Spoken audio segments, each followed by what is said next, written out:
Hey, welcome back. We're going to continue in our look at what the gospel is. خب خوش آمدید. میخوایم ادامه بدیم به معنا و تعریف اینکه انجیل چیست. So we just learned that Adam, when he sinned, he had death that occurs in two stages. تا الان این را آموختیم که وقتی آدم گناه کرد، مرگ در دو قسمت او رو تحت شعاع و تحت تأثیر قرار داد. There's physical death that doesn't happen until 930 years after the act of sin.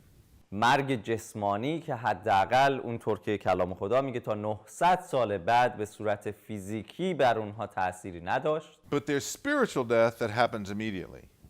مرگ روحانی که بلافاصله بعد از ارتکاب به گناه و نافرمانی بر اونها اجرا شد. And so that's what Romans 5:12 and 19 say, that death spread to all men. All men were made sinners. و این اون چیزی هست که رومیان باب 5 آیات 12 و 19 میگن مرگ به تمام بشریت سرایت کرد. So through Adam's sin, all of us are impacted.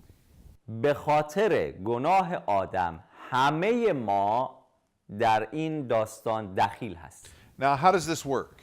چطور این کار میکنه؟ The Iran-Iraq war was from 1980 to 1988. خب جنگ ایران و عراق از 1980 میلادی تا 1988. Let's use our imaginations for just a moment again. دوباره میخوایم تخیلات و تصورات شما رو برای دقایقی به کار ببریم. Now, I'm going to use you for this illustration. و از من برای این مثال استفاده خواهد شد. Let's pretend, just imagination, let's pretend that your father fought in the Iran-Iraq war. تصور کنیم در تخیلات خودمون که پدر من در جنگ بین ایران و عراق شرکت کرد. And let's pretend that he was in this war before he married your mother. اینطور این رو تصور کنیم پدر من وقتی در این جنگ جنگیده بود که هنوز مادر من رو ملاقات نکرده بود. And let's pretend that as he's coming out of the behind the foxhole to fight, a bullet strikes him right through the heart and he dies. و فرض کنید که ایشون همین که از سنگر بیرون میاد گلوله‌ای به قلبش اسارت میکنه و در جا ایشون فوت میکنه. Now, at that moment, در اون لحظه who else died? چه کس دیگری مرد؟ Well, you did. با کمال تأسف من هم میمیرم. And not just you, but your children died. و متاسفانه نه فقط من، فرزندان من And your grandchildren died. نوه های من هم میمیرن. Why? چرا؟ Because you are in your father. چون من در پدرم بودم. And your children are in you, and all of you are in your father. و فرزندان من، نوه های من در من هستن که همه ما در پدر من بودیم. So when he died, پس وقتی که ایشون فوت میکنه you died, من میمیرم. and your children died. فرزندان من میمیرن. So that's the same principle at work here. همین نکته اینجا هم کار میکنه. When he ate the fruit, you also ate the fruit. وقتی آدم از آن میوه خورد همه ما از اون میوه خورد. And the effects of that sin, of that rebellion, you also participated in the effects of that rebellion, and that's death. تأثیر این کار و عمل گناه به صورتی پیش رفت که ما بعد از آدم همه ما به اون شکل گناهکار، گناه آلود و سقوط کرده عمل میکنیم. So when Adam bit from the fruit, وقتی آدم گاز زد به این میوه، I bit from the fruit. من این گاز رو به میوه زدم. When Adam sinned, وقتی آدم گناه کرد، I sinned. من گناه کردم. When Adam died, وقتی آدم مرد، I died. من هم مردم. So Adam's physical body remains so that he's able to produce children. بدن فیزیکی آدم هنوز وجود داره و به او این امکان رو هم میده که فرزندان به وجود بیاره، but their physical life is temporary. اما زندگی فیزیکی و مادی اونها موقتی هست. But that's not the case for their spiritual life. اما برای زندگی روحانی به این شکل نیست. They are born, all of Adam's children and all of Adam's children's children, all the way up to us. All people are, listen, they are born spiritually dead. به این خوب گوش کنید عزیزان. فرزندان آدم و فرزندان فرزندان آدم و فرزندان اونها هر یک وقتی به دنیا آمدن از لحاظ روحانی مرده به دنیا آمدن. What that means is for us is that you and I cannot produce spiritually anything valuable for God. معنای این مرگ روحانی برای ما چی هست؟ یعنی اینکه هیچ یک از ما، من و شما، نمیتونیم از لحاظ روحانی کار با ارزشی انجام بدیم که در حضور خدا، در نزد خدا نیکویی محسوب بشه. So relationally, morally, spiritually, we are born dead and all we produce is dead things spiritually. از لحاظ روحانی، اخلاقی، روابطی و تصمیم گیری های ما در اینها هر یک از ما مرده به دنیا میایم و نمیتونیم از لحاظ روحانی حیات داشته. So when Paul in Ephesians chapter 2, he uses this phrase, he says, you were dead in your sin. وقتی در افسوسیان باب 2 پولس رسول اینطور استفاده میکنه و میگه شما در گناه مرده اید. So that's an important point. نکته مهمی اینجا. So you and God you have a problem that's based on sin, and you, because you're dead, you can't fix the problem. بنابراین مشکل اینجا هست. بین من و خدا مشکلی به خاطر گناه به وجود اومده و چون این طرف داستان که من هستم مردم، کاری نمیتونم انجام. I know that I've got a broken relationship with God. میدونم که رابطه شکسته و گسسته با خدا But دارم. I can't produce anything that pleases him. Why? Because I'm dead. ولی نمیتونم هیچ کاری بکنم که مورد رضایت او قرار بگیره. چرا؟ چون مردم. I have a funny story to tell you about this. داستان خنده‌داری دارم درباره این، میخوام بهتون بگم. I was a pastor in Texas. در تگزاس شبان بودم. And I got a call from a family. Their mother was very ill and she was in the hospital and she was close to death. And they said, would you come and minister to us because our mother is very close to dying. خانواده‌ای به من زنگ زدن از اعضای کلیسا. مادر سالخورده‌ای در اون خانواده بود و نزدیک به فوت بود. خانواده زنگ زدن و گفتن میشه بیای و ما رو خدمت بکنی چون خانواده ما در این شرایط خیلی نیاز به شما داره. So the hospital was about an hour away, so I drove to the hospital to see them. بیمارستان از جایی که من بودم تقریباً 1 ساعت فاصله داشت. So when I arrived at the hospital and arrived at a room, I knocked on the door. وقتی به بیمارستان رسیدم به اتاقی که به من گفته بودم رفتم و در زدم. But nobody said come in, and so I opened the door very slowly and looked inside, and there was only the mother. She was in the bed. There was no other people in the room. هیچ کس پاسخ من رو نداد و چون کسی جواب نداد خیلی kم در رو باز کردم، نگاه کردم و دیدم این مادر تنها در اتاق هست و کس دیگری اونجا حضور نداره. So the lady was the mother was laying in the bed, and so I sat next to her and I prayed for her and I encouraged her. پس من رفتم و دیدم که این مادر در تخت خوابیده. رفتم کنارش نشستم، براش دعا کردم، تشویقش کردم به ادامه. I talked to her for maybe 15 minutes. حداقل برای 15 دقیقه با ایشون صحبت کرد. But she never responded. هیچ پاسخی نمید. I held her hand, دستش رو گرفتم. but she never responded. پاسخ نداد. Then the family arrived, بعد اون خانواده وارد اتاق شدن. and I discovered she had been dead for about 45 minutes. متوجه شدم که 45 دقیقه است تقریبا قبل از رسیدن من فوت کرد. See, no matter what I said, پس اصلا مهم نبود من چه no چیزی matter بهش words گفتم، I used, چه کلماتی استفاده کردم. no matter how much I squeezed her hand and showed kindness, اصلا مهم نیست چقدر دست او رو به گرمی فشردم و محبت کردم. she could not answer. نمیتونست ایشون جوابی She بده. could not move. نمیتونست حرکت She کنه. could not say thank you. نمیتونست تشکر She کنه. could not squeeze my hand back in نمیتونست appreciation. دست من رو بفشاره She و could not جواب بده. smile. نمیتونست لبخند She could بزنه. not sing a song. سرود هم دیگه نمیتونست بخونه. Why? چرا؟ Because she was dead. چون ایشون مرده بود. Dead people can't do anything. مرده کاری نمیتونه انجام بده. They just lie there. فقط اونجا خوابیده. And that's what she did.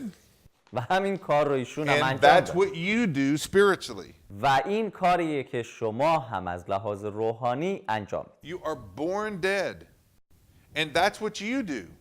و این کاری هست که شما از لحاظ روحانی انجام میدید. You are born spiritually dead. شما از لحاظ روحانی مرده So متولد میشید. you are unable in any way to bring God glory. پس قادر نیستیم به هیچ شکلی جلال رو به خدا بدیم. You cannot fully display God's characteristics. نمیتونیم به شکل کامل شخصیت خدا را آشکار کنیم. Everything you produce is dead.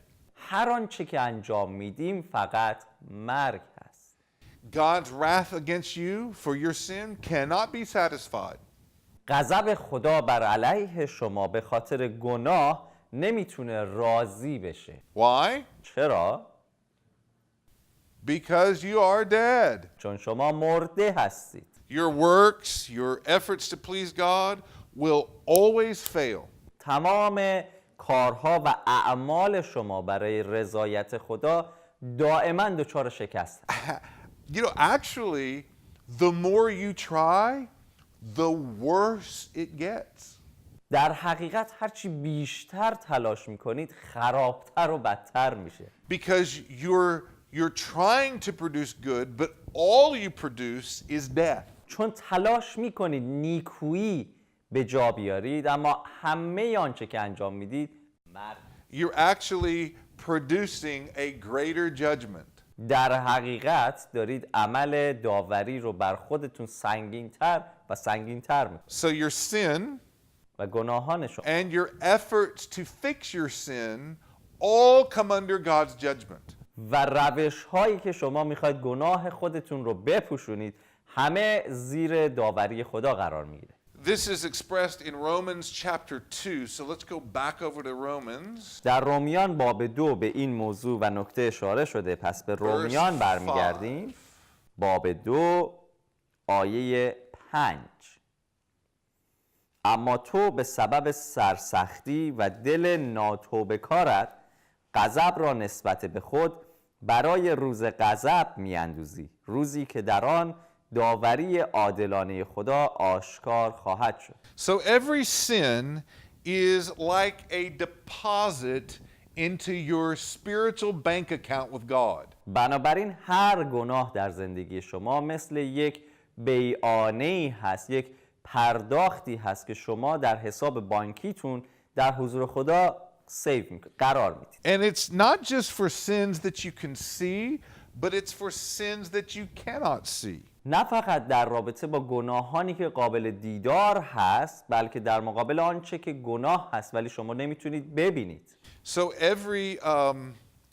every evil intention, هر انگیزه شرورانه، every bad attitude, هر رفتار بد، every action, هر عمل، every word, هر کلمه، every thought, هر فکر، every imagination. هر تصوری. Your heart, the Bible said, is like a sin factory. کلام خدا میگه دل انسان مثل کارخانه تولید گناه هست. And every sin will be remembered, and that sin will store up for you God's wrath. و کلام خدا میگه هیچ یک از این گناهان فراموش نمیشه. هر یک از این گناهان در حساب شما غضب خدا رو You have قرار میده. you have a wrath account. در حقیقت ما یک حسابی داریم پر از غضب. Now, one day, you're going to stand before God and you're going to give an answer for your life, and God will look at your account and He will pour out that account on you. He'll pour out all of His wrath on you. یک روز همه ما در حضور خدا خواهیم ایستاد و برای زندگی که انجام دادیم به او پاسخ خواهیم داد و اونجا خدا به حساب ما نگاه میکنه و هر آنچه که در اون حساب هست رو بر روی ما خالی خواهد کرد. Now, you think about this. به این فکر کنید. Adam did one sin, آدم فقط یک گناه انجام and it wasn't really that bad of a sin. I mean, he just ate a piece of fruit. و اونقدر هم گناه عجیب غریب بزرگی نبود. از یک میوه خورد. One sin, and God kicked him out of the garden, یک گناه و خدا او رو از باغ بیرون انداخت. and he faces death. مرگ رو دید. That was for one sin. فقط برای یک گناه. I mean, I am more than 50 years old. Can you imagine what my account looks like? ایشون بیش از 50 سالشون هست. حالا میتونید تصور کنید حساب ایشون به چه شکله. Adam commits one sin, and in chapter 3, he's cursed. یک گناه کرد در باب 3 پیدایش آدم و ملعون شد. My account has sin on top of sin on top of sin. حساب من گناه روی گناه روی گناه انباشته شده. And each of them have a penalty. و هر کدوم به تنهایی جریمه داره. And each of those sins, not just a penalty, but an eternal penalty. نه فقط یک جریمه برای هر کدوم از این گناهان بلکه یک جریمه ابدی. This is terrible news. خبر خیلی وحشتناکی. Your sin has created a debt before God, your creator. گناهان شما مرگ رو برای شما در مقابل خدا ساخت. And you cannot pay it back. و نمیتونید این رو باز پرداخت کنید. چرا؟ Why? Because you are dead. چون شما مردید. And nothing you produce satisfies God. و هیچ کاری که شما انجام میدید خدا رو راضی نمیکنه. Colossians chapter 1 verse 13. کولسیان باب 1 آیه 13 رو میخونیم.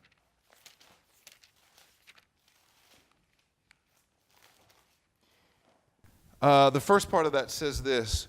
It says, we are citizens of the kingdom of darkness. اولین قسمت این آیه اینطور میگه. Colossians chapter 1 verse 13. کولسیان باب 1 آیه 13. زیرا ما را از قدرت تاریکی. Okay, that's good enough. So the point is in this passage that we have residence in the kingdom of darkness. نکته در این آیه در این قسمت که خونده شد اینه که ما ساکنین قدرت یا قلمرو تاریکی هست. And the Lord, the ruler of this kingdom is Satan. و فرمانروا در این قلمرو تاریکی شیطان هست. And every citizen of the kingdom of darkness is loyal to Satan. و همه شهروندان این قلمرو تاریکی وفادار به فرمانروای خودشون شیطان هست. Now one day Satan's kingdom will be destroyed.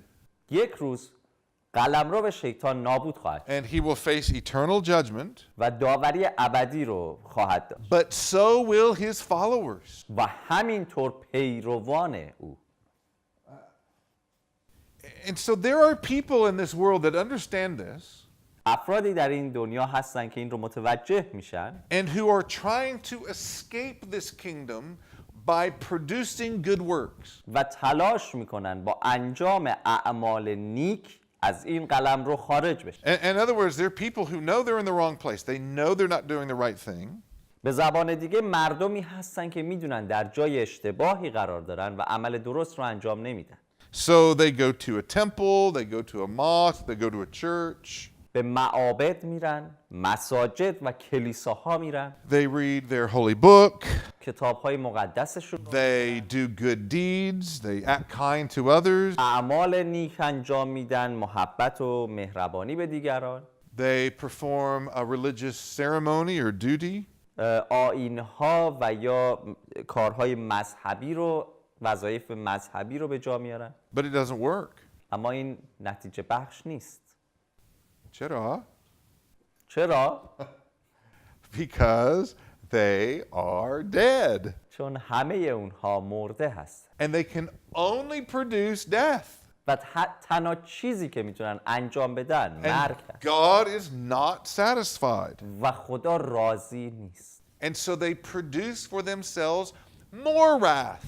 بنابراین با هر عملی که انجام میدن غضب بیشتر برای خودشون مهیا میکنن. So we all have a debt with our Creator that we cannot pay back. پس هر یک از ما بدهی به خالق خودمون داریم که هرگز خودمون قادر نیستیم اون رو باز پرداخت. And the more we try, the greater the debt, the greater the wrath. و هرچی بیشتر تلاش میکنیم بدهیمون سنگین تر و غضب شدیدتر میشه. This is terrible news. خبر خیلی بدیه. It's hopeless. ناامیدی مطلق. And all of this because we are in Adam. و همه اینها به خاطر این هست که ما در آدم هستیم. Kingdom of darkness, the kingdom of Satan, قلمرو تاریکی، قلمرو شیطان، sin, death, wrath. گناه، مرگ، غضب، Hopeless. ناامیدی. So, if that's the bad news, خب اگر این خبر بد هست، what is the good news? خبر خوش چی هست؟ And really that's why we're having this session, because we are so fast to talk about the good news, we have really ignored what is the bad news. دلیلی که این جلسه تعلیمی رو آماده کردیم عزیزان این هست، چون معمولاً همه ما به سرعت میریم سراغ خبر خوش و راجع به این صحبت میکنیم که خبر خوش چیه و معمولاً عموماً اکثر ما فراموش میکنیم راجع به خبر بد صحبت کنیم. And I really want you to feel the weight of the bad news. و میخوام شما هر کدوم از شما سنگینی وزن این خبر بد رو درک کنید. We're very quick to look at other people and judge them as being, worse than maybe me, or their sins are worse than my sin. خیلی راحت ما میتونیم مردم رو مورد قضاوت قرار بدیم، به اونها نگاه تحقیرآمیزی داشته باشیم و فکر کنیم گناهان اونها نسبت به گناهان ما بزرگتر و شدیدتر هست. But in all my years of being in this world, I have never met one dead person that was more dead than another.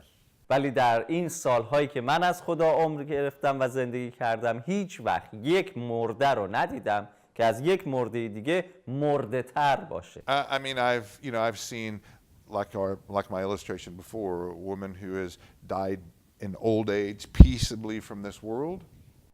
به عنوان مثال در داستانی که استفاده کردم به شما گفتم اون خانم مسنی که در آرامی این جهان رو ترک کرد. I have seen people actually die of violence. I saw a guy that had been killed by a gun. I've seen a person killed by a car.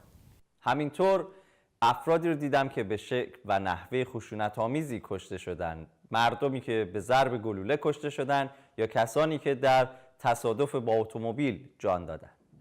But at the end, dead is dead. اما در انتها مرگ هست. And that's true for sin as well. برای گناه هم به همین معنا. It doesn't matter what kind of sin you have.